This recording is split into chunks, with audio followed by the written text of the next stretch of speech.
Is manifesting a load of rubbish?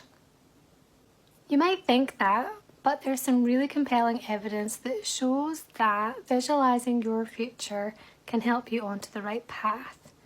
Not always in the way that you expect. I think that possibilities can open up that you maybe wouldn't have seen otherwise. So it's about your perception filter. And I also think it can be about your mindset and your focus, so it gives you clarity on the things that are important to you. And yeah, I think it's a good thing to try. Why not try it? So if you've never tried manifesting before, I have a little exercise to ease us in gently, a little writing exercise for today's journaling session, which is all about envisioning your future. What do you look forward to most in the future? What excites you about the future? What are your biggest hopes and dreams for the future?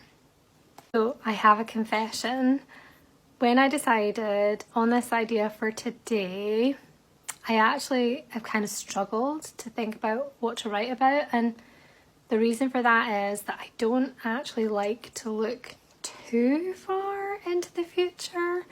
I have in the past made vision boards, and I know that that's actually really helped me because some of the things that I've put on those boards have happened. Like last year we went to Nashville, which was amazing, and it coincided with some work stuff that I needed to do, and it had been something that, because I love music so much, had been something that I had always kind of dreamed of.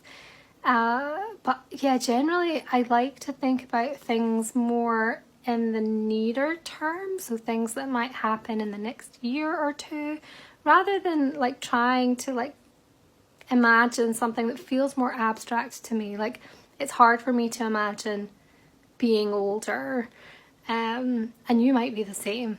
So again, when we're interpreting our prompt, I think that it can be really useful for you to take what you need from it and thinking about future you.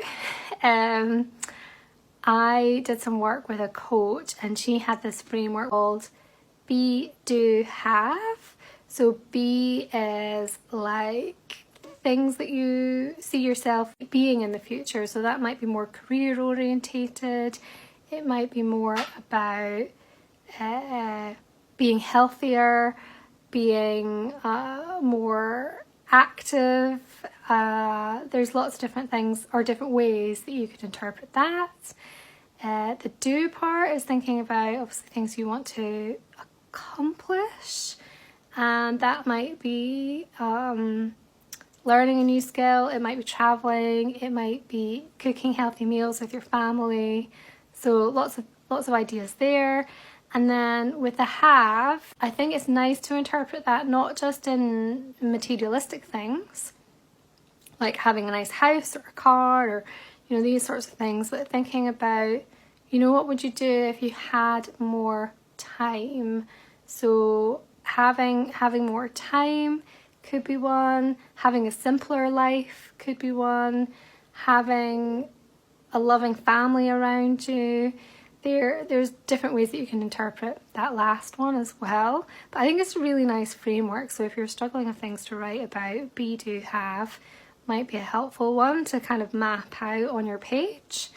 And I guess, I mean, the whole thing with this kind of exercise is that you're training your brain to look for the signals or the stepping stones for how you might get to these points.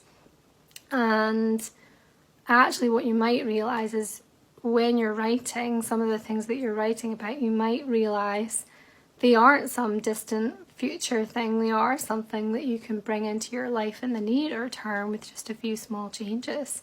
So that can be a really beautiful realization as well. I hope you enjoy writing about your hopes and your dreams and your aspirations and what future you might be doing. And yeah, I'd love to hear from you if you've got any kind of interesting insights. As always, it's really lovely to be able to spend this time together on our writing, on ourselves, with that in mind also. This is our time, your time, and yeah, it's one of my favourite parts of the day. So thank you very much. Have an awesome day, and I will be back tomorrow with another writing idea.